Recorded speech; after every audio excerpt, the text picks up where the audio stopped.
In Surah 15, verse 9 of the Quran, Allah proclaims, "We have, without doubt, sent down the message, and we will assuredly guard it." Muslims often interpret this verse as a divine promise that the text of the Quran would be perfectly preserved, down to the smallest detail. And Muslims in general are convinced that this promise has been kept. They believe that the Quran has never undergone any change of any kind. This belief is shocking to anyone who's studied Islam's sources because the sources are filled with reports about changes to the Quran and disputes concerning the contents of the Quran.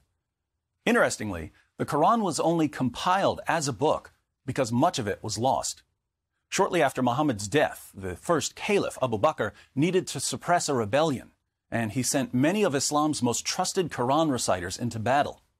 Many of these reciters died, and Muslim sources such as Ibn Abi Dawud's Kitab al-Masahif tell us that portions of the Quran were forever lost because so many Quran reciters were killed. Abu Bakr decided that in order to prevent more of the Quran from being lost, the Muslim community needed a written copy.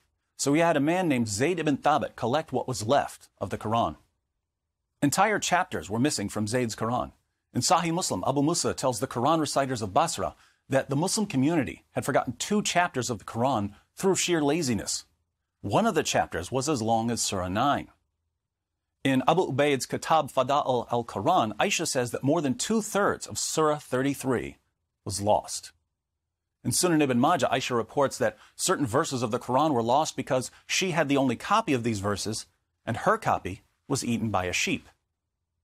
By the time of Uthman's reign as third caliph, there were so many differences in the way Muslims were reciting the Quran, Uthman decided to take action.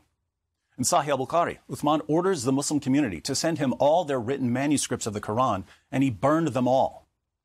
Then he issued a new written version for Muslims to recite. Not all Muslims approved of the new Quran. Indeed, some of Muhammad's top Quran reciters rejected Uthman's edition of the Quran.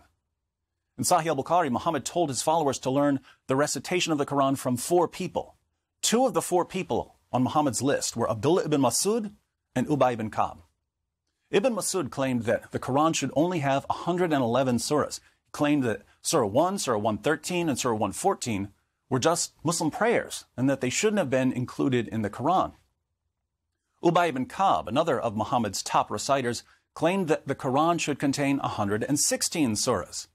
He said that Uthman's Quran was missing 2 prayers that should have been included, and these are different from the 2 chapters that Abu Musa said were forgotten. So Muhammad's best reciters couldn't even agree on what was supposed to be in the Quran, which means that the process of compiling the Quran was a difficult and sloppy process. Due to these disputes among Muhammad's hand-picked reciters, Muslims are faced with a dilemma. If Muslims say that the Quran we have today has been perfectly preserved, they must say that Muhammad was horrible at choosing scholars since he selected men who disagreed with today's texts.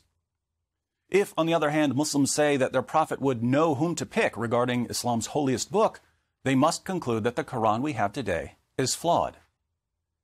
Anyone who reads the Muslim sources can know that the Quran has changed significantly over the years.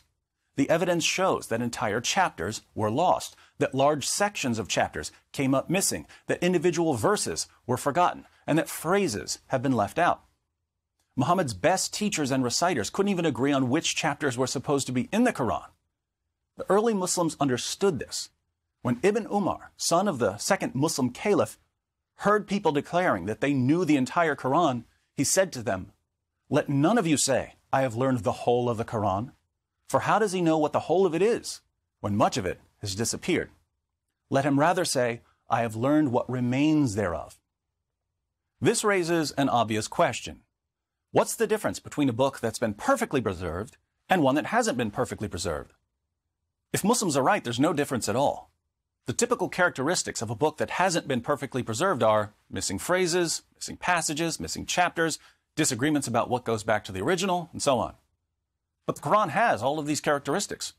So Muslims who are aware of the evidence, but who also want to maintain the perfect preservation of the Quran, must say something like this. Yes, the Quran has all the characteristics of a book that hasn't been perfectly preserved, but it's been perfectly preserved anyway. Strange claim. We should also take note of the obvious. Muslim scholars are well aware of the fact that the Quran has been changed, and yet they tell less educated Muslims that the Quran has always been exactly the same. Why are Muslim scholars and leaders deceptive about the history of their book?